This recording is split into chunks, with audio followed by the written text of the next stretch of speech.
Assalamualaikum warahmatullahi wabarakatuh. Bismillahirrahmanirrahim. Alhamdulillahirrabbilalamin. Assalatu wassalamu ala asyrafil anbiya'i wal mursalin Sayyidina Muhammadin wa ala alihi wa sahbihi ajma'in. Faqala rabbi syrahli sadari wa yassirli amri wahlul 'uqdatam min lisani yafqahu qawli. Amin. Yang terhormat kepada Kiai Haji Muhammad Hasan Mutawakkil ala Allah SHMM selaku pengasuh Pondok Pesantren Zainul Hasan Genggong. Yang terhormat kepada Bapak Dr. Abdul Aziz Wahab BAMAG selaku Rektor Universitas Islam Zainul Hasan Genggong. Yang terhormat kepada Bapak Imam Syafi'i MH selaku Dekan Fakultas Syariah Usuluddin dan Humaniora. Yang terhormat kepada Ibu Nina Agus Haryati MH selaku dosen pengampu di mata kuliah Hukum Perdata Islam di Indonesia. Dan tak lupa pula kepada teman-teman seperjuangan yang berbahagia. Perkenalkan, nama saya Siti Soleha. Saya dari Prodi Hukum Keluarga Islam, Fakultas Syariah, Universitas Islam Zainul Hasan Genggong. Di sini saya akan mempresentasikan peta imajinasi yang berjudul Hukum Perkawinan Islam 3. Di sini terdapat simbol palu dan juga cincin yang mana menandakan tentang hukum perkawinan. Pada subbab pertama, di sini terdapat rumah yang retak, yang mana di dalamnya terdapat seorang laki-laki dan juga perempuan yang berada dalam ikatan suami istri. Di sini adalah sebab putusnya perkawinan. Sebab putusnya perkawinan di sini terbagi menjadi 3, yaitu yang pertama karena perceraian. Dan perceraian ada 2 macam, yaitu karena perceraian talak dari suami dan juga perceraian karena gugatan, yaitu dari pihak istri. Yang kedua, sebab putusnya perkawinan karena kematian. Yang ketiga, sebab putusnya perkawinan karena keputusan hakim.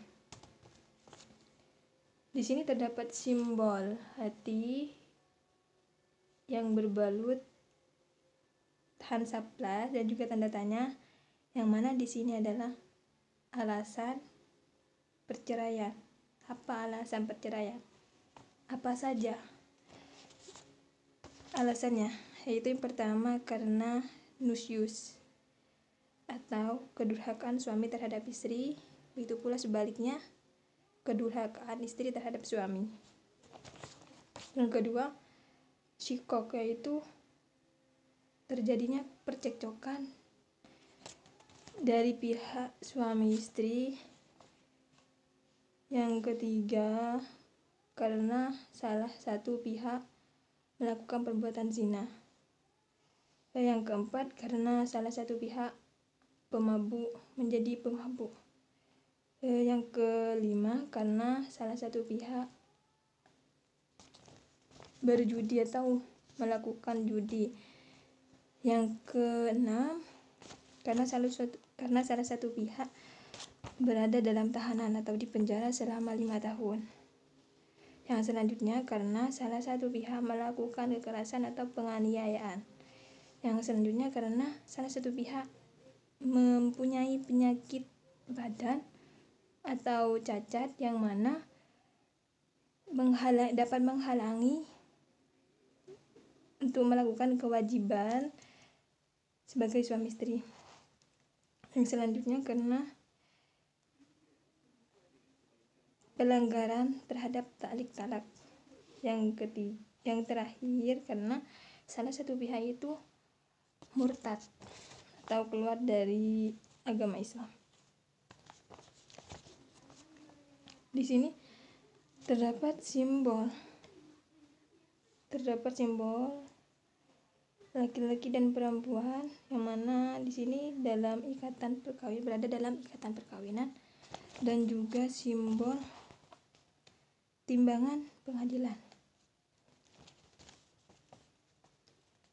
Di sini menjelaskan tentang perceraian, cerai talak dan cerai gugat. Cerai talak itu adalah cerai yang dilakukan atau diajukan oleh suami ke pengadilan agama dan mengucapkan lafal talak. Sedangkan cerai gugat yaitu cerai yang berasal dari pihak istri. Dia mengajukan gugatan perceraian ke pengadilan. Dan di sini cerai talak dibagi menjadi dua, yaitu talak raj'i dan talak ba'in. Talak raj'i adalah talak yang dapat dirujuk kembali tanpa adanya persetujuan dari pihak si istri. Jadi si suami itu berhak merujuk si istrinya.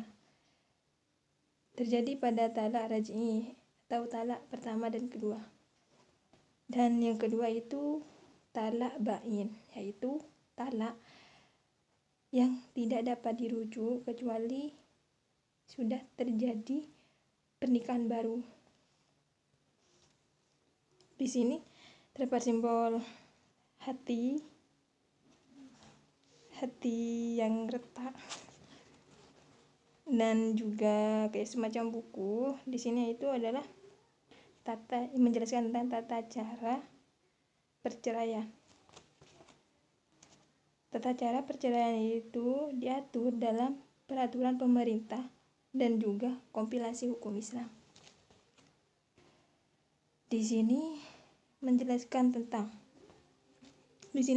tentang akibat dari putusnya perkawinan.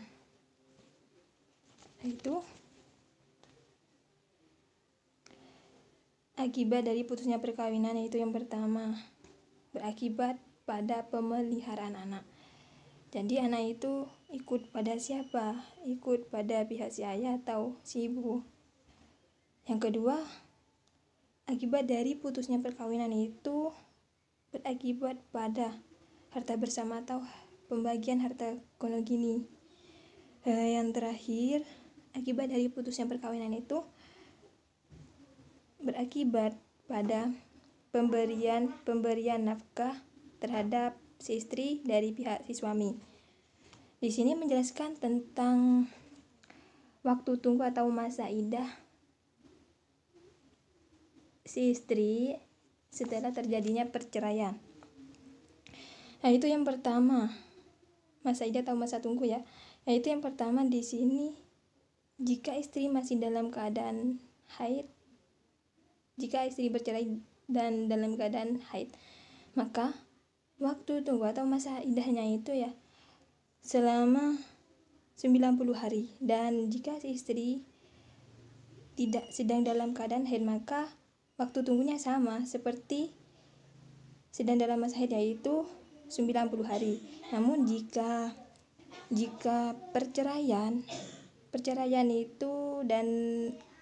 itu terjadi karena kematian si suami, maka masa iddah atau masa tunggu si istri itu selama 130 hari. Dan jika perceraian itu terjadi dan si istri dalam keadaan hamil, maka masa iddah atau masa tunggunya itu sampai dia melahirkan. Di sini menjelaskan tentang rujuk. Dan tata caranya, yaitu rujuk yang dapat, jadi si suami dapat merujuk istrinya kembali karena pada talak raj'i.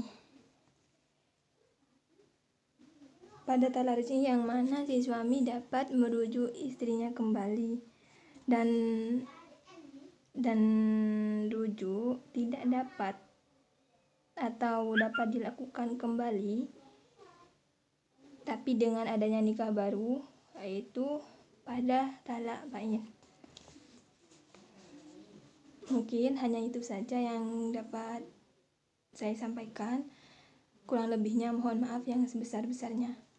Assalamualaikum warahmatullahi wabarakatuh.